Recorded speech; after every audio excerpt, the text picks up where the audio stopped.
यह सवाल जो देखिएगा, निम्न द्विघात समीकरण के मूलों का अस्तित्व है तो मूल ज्ञात करें।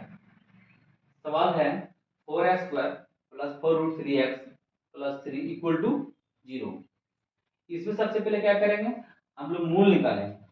मूल का फॉर्मूला होता है सिंपल, आप जानते हैं, इधर आप फिर बता रहे हैं, तो d equal to b square minus 4ac।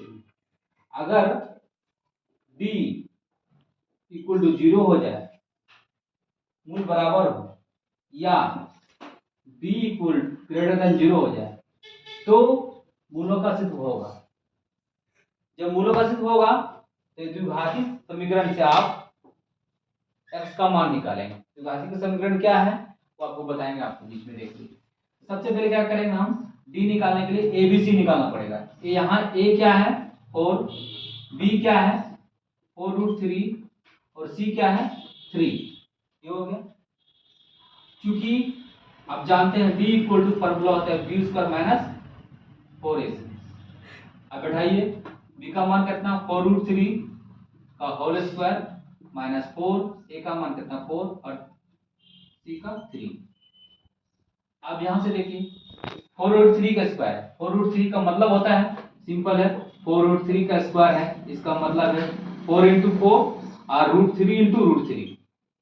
ये होगा तो 4 चौक 16, √3 कितना 3, 16 3 जा 48, यानी 16 48 48, √3 कितना 3 होता है। सिंपल है, रूट बाहर हो जाता है। तो क्या था 48 यहाँ लिख सकते हैं इसके जगह, या तो ऐसे कर सकते हैं आप, डायरेक्ट मत लिखिए, 16 इंटू 3 कर सकते हैं, माइनस 16 इंटू 3 कर सकते हैं, तो 48 माइनस 48, और डायरेक्ट आप 48 इंटू 48 कर सकते हैं, 0 हो गया। अब देखिए d इक्वल टू 0 आ गया, इसका ये मतलब है क्या होगा कि d जब 0 हो जाए तो मूलों का अस्तित्व होगा। तो लिखिएगा कि अतः,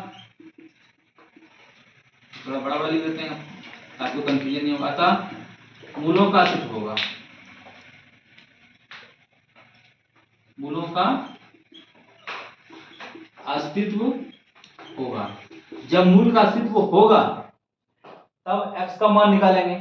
x का वैल्यू क्या होता है कि x इक्वल टू, जिसको हम लोग बोलते हैं द्विघाती समीकरण, minus B plus minus root under d by कितना 2a, 2a।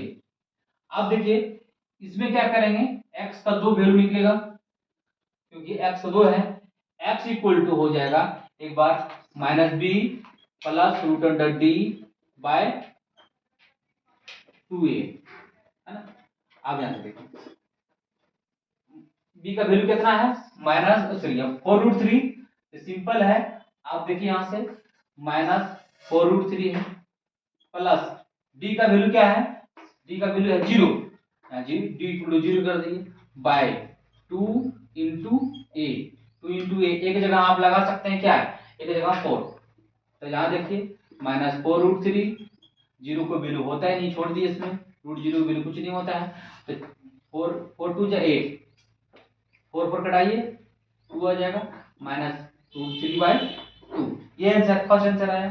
और आप ये लिख सकते हैं कि x इक्वल टू, एक बार प्लस, एक बार यहाँ प्लस माइनस है तो एक बार प्लस ली तो एक बार माइनस लेना पड़ेगा, x equal to minus b minus root under D by 2a।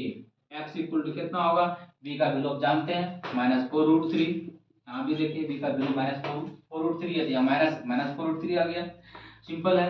Minus b equal to 0, a का वैल्यू कितना है, a का वैल्यू है 4, तो 24, तो x इक्वल टू होगा माइनस 4√3, d को 0 होता ही नहीं है, बाय 8, तो आप यहां से लिख सकते हैं 4 2 8, x इक्वल टू होगा माइनस √3/2। आप नीचे लिखिएगा आंसर का, अतः लिखिएगा, अतः क्या लिखिएगा, मूल इक्वल टू, दो आंसर आ गया। ये पहला आंसर क्या आया माइनस √3/2, और दूसरा भी है माइनस √3/2, सेम आंसर है -√3/2, लगा दीजिए कॉमा देकर -√3/2, ये तुम्हारे पास आंसर पूरा है।